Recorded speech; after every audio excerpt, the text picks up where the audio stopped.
Week 3 of college football is in the books, and another exciting week means there's plenty of change in our power rankings. And we'll start with the Tennessee Volunteers. I don't love having teams with a loss in my power rankings this early in the season, but Tennessee did look really good against Georgia for certain stretches. And I think that they found a lot of answers that rather than the questions that they have. Now, the defense struggled at times to get stops, and the offense had some lulls as well, but this is a team that played, I think, really well against Georgia. And Joey Aguilar clearly is the answer at quarterback. If you're a Tennessee fan, you have to at least feel confident that, hey, our quarterback is the right fit for our offense. He's in the right position to make plays, and he has the confidence that even if he's struggling, he's going to continue taking shots and hopefully making more plays for us. That's a team that's still going to be tough to beat despite this loss. Mississippi State comes in at 24. The Bulldogs are 3-0, and normally you probably don't feel super confident about this team at this point in the season. They found the way to upset Arizona State 2 weeks ago. They put up 63 points against Alcorn State this week. This is a team that deserves a lot of recognition right now for what they're doing. Jeff Lebby is doing an incredible job, and you have to feel really good if you're a Bulldogs fan. 23 is going to be Georgia Tech. Georgia Tech found a way to pull off an upset against Clemson at home, 24-21. Now, why are they not higher? Clemson does not look good. So this win, while it is great for Georgia Tech, it's not as impressive as it once was. Beating Clemson used to mean something, and this year it doesn't feel like that means anything. Now, to Georgia Tech, it does, but it's not as good of a win to the rest of college football. Clemson is struggling. They lose to LSU. They need a comeback win against Troy, and now they lose to Georgia Tech. Give Georgia Tech their credit where credit is due. They're playing really well. Haynes King is an absolute wrecking ball. So much fun to watch. But the win against Clemson, not as impressive, but they deserve to be in our power rankings here this week. 22 is going to be Indiana. This is a team that is just running through everybody. Nobody can stop this team. And granted, the competition they're playing isn't the greatest, but they are still taking care of business. You can't really control at this point who you're playing. You just have to find ways to be really successful. And right now, this offense is firing on all cylinders. The defense is flying around. And yes, they have a game coming up this weekend that's going to be a little bit more difficult. So we'll actually get to see how legitimate they actually are. 21 is going to be Vanderbilt. Vanderbilt just absolutely took it to South Carolina, beat them 31-7 on the road. Clark Lee talked about in the Netflix documentary that he thought this could be a special program. He could take this team to new heights. And right now it looks like that is going to be the case. This offense is poised. The defense is flying around the field. They are creating turnovers and thumping pads late in games. And that is a big difference in how they'll be able to pull away in some of these big time matchups. 20 is going to be Texas A&M, 41-40 over Notre Dame on the road. And there are two things with this. Notre Dame found a way to win. That is a great thing for this team. They found a way in a tough situation to beat a solid team. The other thing that's really exciting is that Notre Dame looked like they were going to run away with this one early in the game. Texas A&M settled down. You have to give them the credit for that. They were getting run all over. Jadarian Price and Jeremiah Love did pretty much whatever they want in the first quarter. Texas A&M took a deep breath, found a way to continue playing, making big plays, and they ultimately come away with a win. They have a great final drive. Marcel Reed did a lot of exciting things, and if you're Texas A&M, you have to feel really good about where this program could be headed. Number 19 is Ole Miss. They win 41-35 over Arkansas. Trinidad Chambliss might be their answer at quarterback. The defense has some issues to start out, though that second half looked better than the first half did. Number 18 is USC. Not the greatest win against Purdue, 33-17. You will take that. You will take that. It doesn't matter. You found a way to win. You kept Purdue kind of with outside of arm's reach. You just found a way to win. That's what you needed to do, and that's exactly what USC did. Number 17, Tulane. They ruined Darian Mensah's homecoming return, and they are loving that. Their new quarterback, Jake Retzlaff, clearly is the answer to their quarterback problem, and he had a big game. Really shined in a game in which Tulane needed him to, and it was a great overall day for Tulane. The defense made Duke's life miserable. Tulane had a counter to every aggressive move that Duke's defense was making, and they come away with a win to remain undefeated.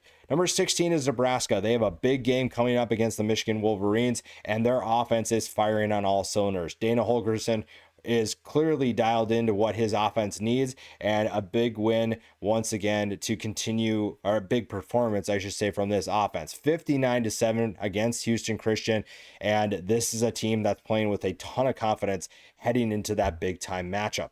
15 is the Auburn Tigers. They only beat South Alabama 31-15, but that's a South Alabama team that is going to be better than I think people realize. Auburn is in a good position right now. They're still undefeated, and they're playing with a ton of confidence. That's going to be really exciting when they get to play some of the tougher teams on their schedule. 14 is Texas. A 27-10 win over UTEP is extremely disappointing.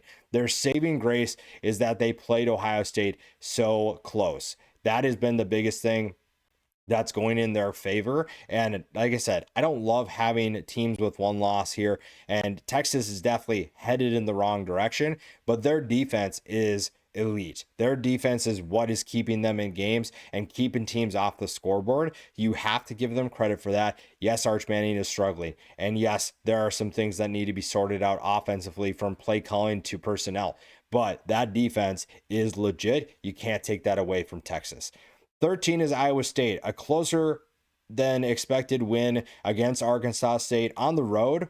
One of the many weird matchups, or just unique matchups, where a Power 4 team was going to a group of 5 teams home stadium. That was very strange. Iowa State finds a way to win. They pull away late, and they make just enough plays to win. I'm not going to knock them for just struggling against Arkansas State, because I think Arkansas State is a much better team than people realize. Number 12 is Missouri. This offense is playing with a ton of confidence. Bo Pribula is going to be a really fun player in the SEC, and Missouri's offense is better because he's running the show. They're extremely explosive. The rushing attack is in good hands, and the 52-10 win against Louisiana shows that they mean business. To follow up that game, the win over Kansas with this performance says a lot about this team. Number 11 is Texas Tech. The Baron Morton Heisman Trophy campaign is well underway, and this is a team that is locked in to their mission, to their goal. They are trying to make a run at the college football playoff and a potential national championship, and they are taking every team they play seriously. You look at what they did at Oregon State. The offense came out absolutely firing on all cylinders. They looked really good. Baron Morton looked dialed in, making a ton of really good throws. And this is a team that is very scary right now in the Big 12. Number 10 is the Florida State Seminoles. They did not play, so there's not much to report on there. We're not going to move them up. We're not going to move them down a ton because of what happened. There is some fluctuation when teams lose, but you're not going to knock Florida State, obviously, for not playing. Number 9 is LSU. They do drop a little bit from last week, and it's because they only win 20-10 over Florida. Now, you're probably wondering, well, they beat Florida. They should be able to move up. However, they needed 5 turnovers to only score 20 points. That offense is raising some concerns. There are some red flags with that offense right now, and they're not playing at a level in which they should. There's plenty of talent to move the ball down the field. It's just that they're not able to do that. And you saw that against Florida. They weren't really doing a ton of great things, and that has to get fixed. The defense right now, similar to Texas, is kind of carrying this team. The difference between these two teams is that they won their top 10 matchup in week 1, and Texas did not. That being said, there are a lot of similarities to the struggles between LSU and Texas, and LSU knows they have to get that fixed.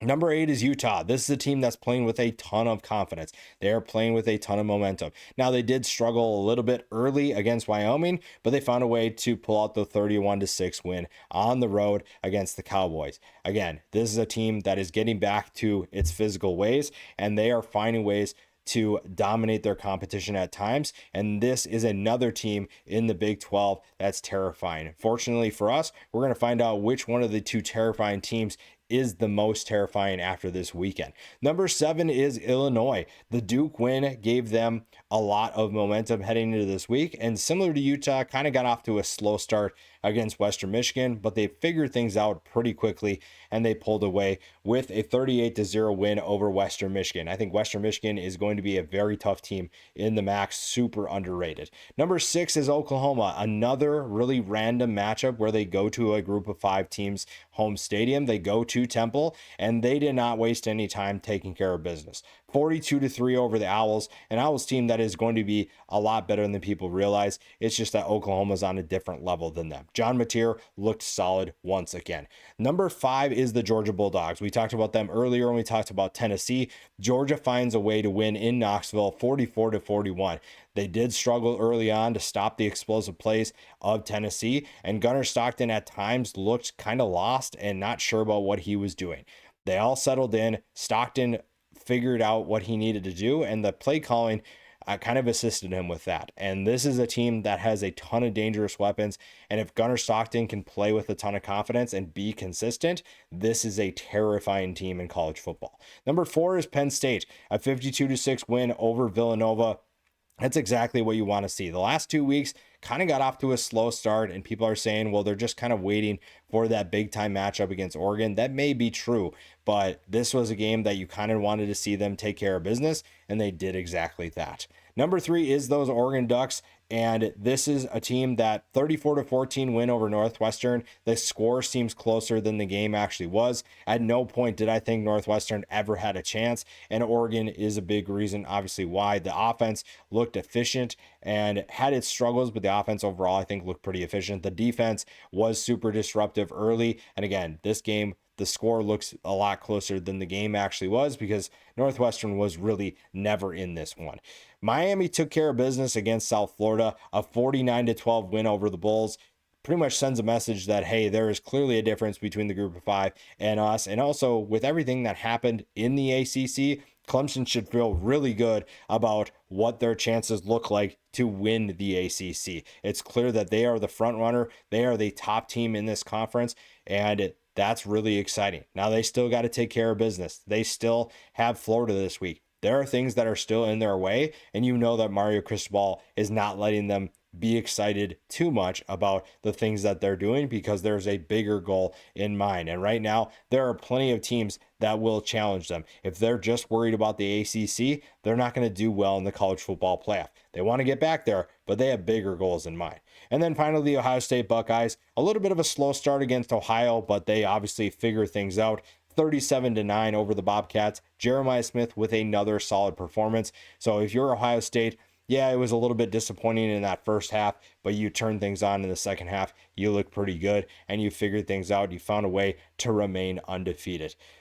Let me know what you think about the power rankings. Do you think someone's too high? Who's too low? Who did I miss? Who should be in that's not? Or who should be taken out? As always, subscribe to the channel, and we'll see you in the next video.